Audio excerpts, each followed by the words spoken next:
the fuck am them things? That's a big ass hill.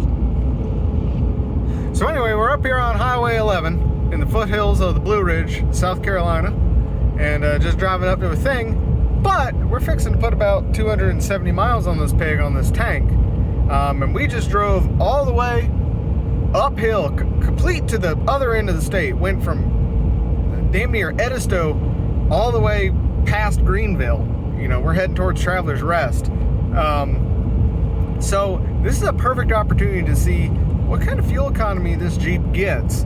Just, you know, pegged out at 70 to 80 on the interstate for 250 miles straight. Well, we're not doing that here on Highway 11, but, you know, for a decent chunk of time, well over 200 miles. And just see whether or not we're still getting good fuel economy here on the interstate. The Jeep has always gotten far better fuel economy just sitting pegged out on the interstate than anywhere else. You know, even when, you know, we're pushing up towards the limits of, you know, what this gear ratio should be doing. Hey, a dead skunk. I haven't seen one of those in ages. So yeah, we're just gonna do one of those real quick, and we'll fill her up before we head home, because otherwise I'm gonna not make it. And then when we get back, we'll check her again, and we'll just see, you know, whether or not, well, see whether or not we get difference in fuel economy heading up here on the interstate, which is a longer trip, or heading back on the back roads, because I'm fixing to take the back roads, and I'm probably going to regret that decision, because that adds like literally an hour to the trip. But I just like doing the back roads, so we're going to head back on the back roads, which is for the most part my normal route going to Columbia, except tack on another couple hundred miles, and we'll just see. You know, something could happen. Also, this wine, good lord, I'm just gonna have to conclude it's a transfer case now. I'm thinking when my transmission lunged itself, it might have chipped a tooth in the transfer case, because I'd always thought it might have been the chain might have got stretched. You know, that is another possibility too. So either the chain is a little stretched, and that's like chain slap I'm hearing, or potentially one of the teeth is chipped. But also, you know, I feel like it wouldn't have just suddenly started doing that, you know, after they did the rear diff. So who knows? Probably just a true track. I don't know. Well, I'll never find out. All right, on the way home, just filled her up, 15 gallons, got just a cunt here over 20 miles per gallon. So that was going uphill. Now we're going downhill, and I'm about 30 miles from where I stopped before, so we'll have about another 250 on it before we fill it up again. Will you shut up? God, these robo pumps are horrible. All right, we're back to the house. Can't fucking see anything. It's dark as dicks, and it's fucking 10:30. I'm tired. Everything's starting to blur together, and I'm hallucinating. I'm gonna go to bed. All right, so this video is starting to evolve from just me fucking around with gas mileage for no particular reason, because that wasn't really a video subject. I just wanted to take a video of the Blue Ridge Mountains, because I don't get up to the mountains very often. But now I think I'm gonna try and fucking diagnose this transfer case, because I've just about all but confirmed it's the transfer case. And it's either got to be the chain or something to do with the actual input shaft, because it's clearly not the output shaft, because we took the front drive shaft out and there was absolutely zero change. So I think the train is stretched. It's either that or there's like a chipped tooth on the actual like the gears for the input shaft and the output shaft. Well, there's two output shafts. It's not the front drive shaft output shaft, it's the rear drive shaft output shaft, potentially. I'm thinking it's chain, because it changes in volume, and when we're at a continuous speed it's tame, but then when we accelerate or we slow down, it speeds up or gets louder. So if the chain is stretched and we're at a constant speed, it's in equilibrium, but you slow down or you speed up, there's going to be differences in the speed between the transmission speed and the actual wheel speed. And so that's going to cause the chain to bunch up on one side or the other as the two gears stop spinning. You know, they get out of sync and they stop spinning at different speeds. So you're going to get the chain to bunch up. And if there's a lot of slop, that's going to cause the chain to, you know, throw a lot of oil, do a bunch of stuff, smack into teeth, that kind of stuff. So I'm thinking it's chain stretched now. Still don't know why it just like suddenly happened when I got the rear diff rebuilt. I just assumed they went out in the parking lot and did fucking donuts or something. But anywho, I think the first step is we're going to drain the transfer case oil and just see whether or not, you know, it's nice and bright and shiny and silver, or whether it just looks like regular ATF. Now, I don't actually know the last time the transfer case fluid was changed. Yeah, you know, it's been changed since I owned it, for sure, within the last 100,000 miles. However, I don't know if it was changed when I got the transmission rebuilt. I assume they drained the transfer case before they, you know, dropped it out of the car and then dropped the transmission out and dumped all the pieces out of it and put correctly shaped pieces back in it. And then I can't fucking remember if I changed it afterwards or if I'd done it before. I seem to remember I did it before that, like maybe like, I don't know, maybe at somewhere around like 150,000 miles, I think I might have changed it. But anywho, when I put stuff in it, I put ATF plus 4 back in it, but I don't know what the transmission shop put in it. It's all, ATF plus 4 is nothing magical. It's basically Merc 5. Probably a different additive package, but the viscosity is the same. So anyway, it should have ATF plus 4 in it. And I think I'm just going to swap that and just, I read online that you can put straight 30 weight or better 10W30, just a nice, good, full synthetic, regular, doesn't have to be anything special as long as your base oil is good, because, you know, it's a transmission. You don't have to deal with all the additive package that an engine needs, but it's also a transfer case. So it's kind of, it's basically a manual transmission, but with a clutch pack in it. So as long as you don't have anything stupid in there, you just a nice, good, high quality, full synthetic oil is all you need.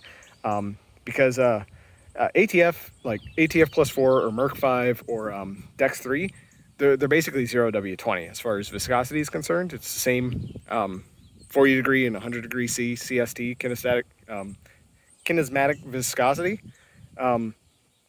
So apparently you can put 10W30 in there, and it's thicker at the cold and at the higher end by like, I think it's like 30% thicker when cold and like 50% thicker when hot. So I might just do that to see whether or not it quiets it down.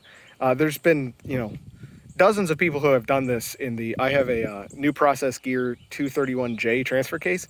There's been a ton of people who have done that, and no one's ever blown up a transfer case doing this. So, you know, it's not going to hurt it. Could make it louder, could make it a lot quieter. Could also hurt my fuel economy because, you know, thicker oil means that there's more rolling resistance in the transfer case, which is always in line. So we'll see. But anyway, so I'm just going to dump some 10W30 in there, I think, and just see whether or not it changes it at all. I have a feeling it's output shaft to the rear drive shaft where the noise is coming from, because it did make a difference when I changed the U-joints on that rear drive shaft. I think it actually made it a little bit worse. And of course, anytime they tinker with the rear diff, it changes it as well. It doesn't make it go away. It just kind of like changes the pitch and the timing of when it comes in. So I'm thinking potentially it's either chain stretch or the rear output shaft bearing. I'm thinking chain stretch. So anyway, we'll see if some new oil in there makes it not so loud, and if it fucks with my fuel economy. All right, so that's 20.1. So basically the same going uphill is rather, I can't talk. Will you shut up? Same going downhill as it is uphill. And that was driving 5 hours back rather than 4 1/4. Doing mostly 55 rather than 75, so 6 and 1/2 dozen the other. All right, I can't fucking stand them robo-talking gas pumps. Like, I just want to pump gas and go back to fucking smoking grass and drunk driving, whatever the hell it is kids do these days. You don't need to fucking talk to me while I'm fucking pumping gas. All right, shit, like, holy hell. Can we all agree that those are just cancer? So anyway, drove 264 miles, pumped gas, did 13.128 gallons into the tank. That's 20.11 miles per gallon.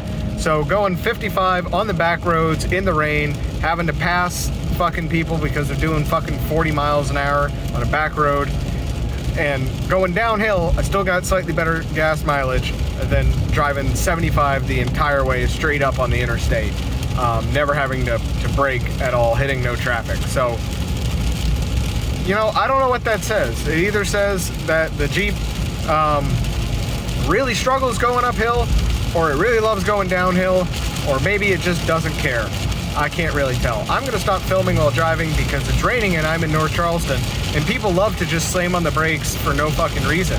So let me not do this anymore. All right, so I'm out here working on lawnmowers for somebody else, so figure might as well do some transfer case stuff. Get this finished up, wrapped up, and off my plate. So I'm gonna try and put some of this Castrol Edge 10W30 full synthetic in it because I've got that lying around. I was thinking about doing 5W30 because I have a bunch of jugs of 5W30 and that's my engine oil, so I kind of want to waste that. Rather waste that 5W30 because I don't really have a use for that. But if we're going to do it, may as well do it right. So let's put the 10W30 in it. I've got a pump thing. It's something I didn't really think through was how was I going to get the oil in there. But anyway, hopefully I should be able to hold that high enough up and get that to work and something. It'll be fun. It'll be an experience. But we're going to get in there and pull the drain plugs out. I forget what size it is. Probably 10, I think. Something. And as always,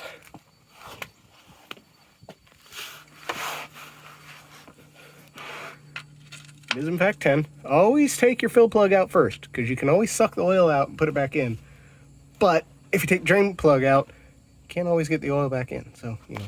All right, so I managed to get fill plug out. Had to use the impact gun for those, which I don't remember that being the case because I only put those suckers in there hand tight and I didn't need an impact gun to take it off before. So someone has definitely been in here since I was. And I already smell gear oil. So I'm wondering if the 4x4 shop went in here and put gear oil in here.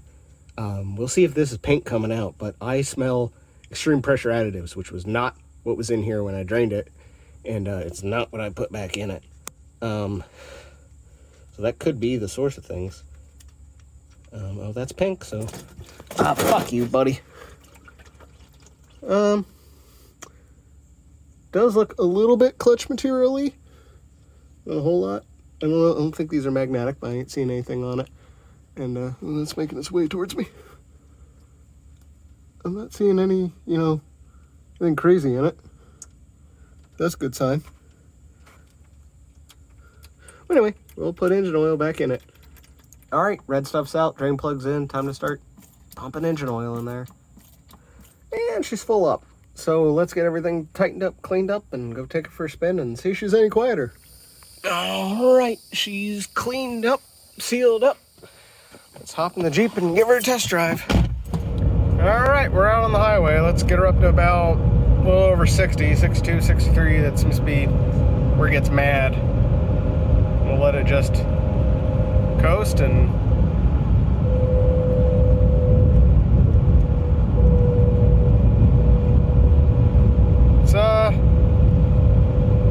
it's a little bit quieter.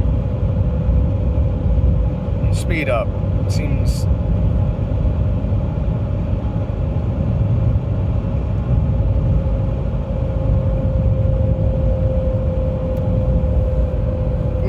no, it's just as loud. Like maybe 5 to 10% reduction. So, well, we tried. I guess the only thing left to do is swap transfer case out. So, with this puppy having that many miles on it, I don't think we're gonna do that. I already noticed rockers are starting to rot. Driving through salt water a couple times last year, did like 10-15 years worth of damage to this Jeep in like 2 months. Ugh. So anyway, this is worth a shot. Why not? But I think that's the end of this video. If you like what I'm doing here, consider giving the video a like, comment, tell me what else it could possibly be with it. I'm thinking probably one of the bearings, probably one of the main bearings, you know, go either on the transmission side or the drive shaft side. I can't feel any play on the main drive shaft, and I can't really feel any play on the front drive shaft either, so I'm thinking it might be the bearing in between the transmission and the transfer case. Something like that. Don't really know, but yeah, if you got any ideas, hit me up. And anyway, if you want to see more videos of me beating on this Jeep, you guys subscribe, so smash the big gray button. Until next time, Tom out.